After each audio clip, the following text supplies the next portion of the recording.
આધુનિક યુગમાં જ્યારે યુવાનો ખેતી છોડીને શહેરો તરફ દોટ મૂકી રહ્યા છે, ત્યારે એવા યુવાનની વાત કરવી છે જે સોફ્ટવેર એન્જિનિયર છે અને ખેડૂત પણ છે. સોફ્ટવેરનો સ્વતંત્ર બિઝનેસ કરે છે. એટલું જ નહીં, ફૂલોની ખેતી કરીને વેચાણ પણ કરે છે. એટલે જ ખેડૂત, સોફ્ટવેર એન્જિનિયર અને વેપારીનો ત્રિવેણી સંગમ એવા આ યુવા ખેડૂત અન્ય યુવાનો માટે પણ પ્રેરક ઉદાહરણ પૂરું પાડી રહ્યો છે. સુરત જિલ્લાના ઉલપાડ તાલુકાના બરબોધન ગામના રહેવાસી 35 વર્ષીય યુવાન સતીશ ઠાકોરભાઈ પટેલ મંદિરમાં પૂજા અર્ચના, લગ્ન પ્રસંગો કે શુભ કાર્યક્રમોમાં સુશોભન માટે છૂટથી ઉપયોગમાં લેવાતા મેરીગોલ્ડ ફૂલોની ખેતી કરીને વર્ષે દહાડે લાખોની કમાણી કરી રહ્યા છે. સતીશ પટેલ કહે છે કે મને નાનપણથી જ ખેતી સાથે અત્યંત લગાવ હતો. હું ભણી ગણીને સોફ્ટવેર એન્જિનિયર બન્યો.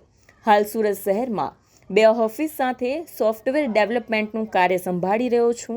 પણ કોરોનાના સમયગાળા બાદ સોફ્ટવેરના વ્યવસાયની સાથે પૈતૃક જમીનમાં કંઈક નવું કરવાની તમન્ના જાગી, જેથી ગલગોટાના ફૂલોની ખેતી કરવાની શરૂઆત કરી હતી.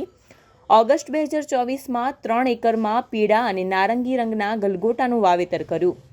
નાસિકથી એક છોડ ₹4ના ભાવે લાવીને 32,000 છોડનું 7 બાય 1.5 ફૂટના અંતરે વાવેતર કર્યું હતું.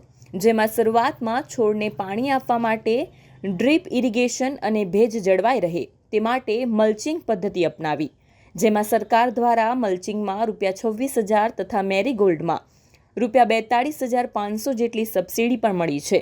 તેઓ જણાવે છે કે ગલગોટાની ખેતીનો સમયગાળો 90 દિવસનો હોય છે. 60 દિવસ બાદ ઉત્પાદન શરૂ થાય છે.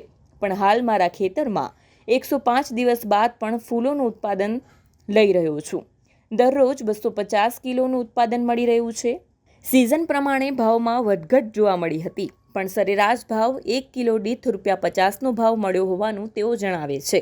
એક છોડ પર 1 કિલોનું ઉત્પાદન મળતા કુલ 15 લાખના ગલગોટાનું ઉત્પાદન મળ્યું છે, જેમાં 40% ખર્ચ બાદ કરતા ₹8 લાખનો ચોખ્ખો નફો થયો હોવાનું સતીશ જણાવે છે.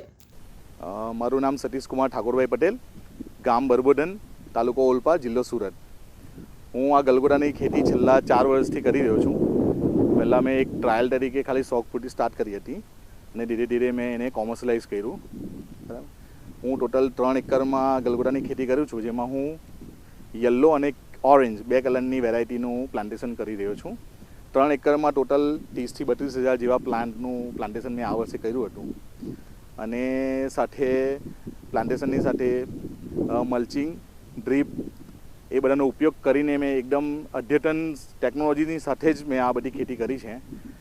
જેમાં પણ મને ગુજરાત સરકારના જે બાગાયત વિભાગ તરફથી મલ્ચિંગ માટે 50%, પ્લાન્ટ માટે 40%ની સબસિડી પણ પૂરી પાડવામાં આવી હતી, જેના સહાયથી હું આ સફળ થઈ શક્યો છું એકચ્યુઅલી. એ સિવાય મેં ડ્રીપ ઇરિગેશનને મોટર ચલાવવા માટે સોલારનો ઉપયોગ કર્યો છે. અને આ ખેતીમાંથી મારું ટર્નઓવર નિયર અબાઉટ સમજો કે 30,000 પ્લાન્ટની સામે 1 કિલોનું પ્રોડક્શન હું એવરેજ લઉં છું, જે આપણા એરિયા પ્રમાણે ઘણું સારું છે. જે મહારાષ્ટ્રમાં અને બીજા એરિયામાં 1.5 થી 2 કિલો સુધીનું પ્રોડક્શન આવે છે. ને આપણા એરિયામાં જમીનમાં ખારાશ હોવી, વાતાવરણમાં ખારાશ હોવી, દરિયા કિનારે લાગવું, એના લીધે થોડું પ્રોડક્શન ઓછું આવે છે. છતાં પણ બીજા ઘણા બધા ખેડૂતો કરતાં અમારું પ્રોડક્શન ઘણું સારું છે.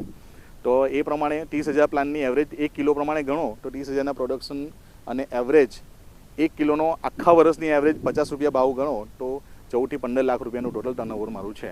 બરાબર. અને એમાંથી તમે ધારો કે 40% ખર્ચો કરીને 60% સુધીનું અમારું પ્રોફિટ અંદર રહી છે, તો 8 થી 9 લાખ રૂપિયા અમને સીધા મળી રહે છે. તો હું પોતે એકચ્યુઅલી સોફ્ટવેર એન્જિનિયર છું. મારી પોતાની આઈટી કંપની પણ છે, મારું પોતાનું ટ્રેનિંગ સેન્ટર પણ છે. છતાં પણ હું ખેતી સાથે કરી રહ્યો છું, કેમ કે ખેતીમાં પણ નોલેજની ખૂબ જ જરૂર છે. અને જે લોકો પણ એજ્યુકેટેડ છે અને નોલેજ સાથે ખેતી કરવા આવે છે, તે લોકો કોમર્શિયલાઇઝ ખેતી ઘણી સારી રીતે કરી શકશે એવું મારું માનવું છે.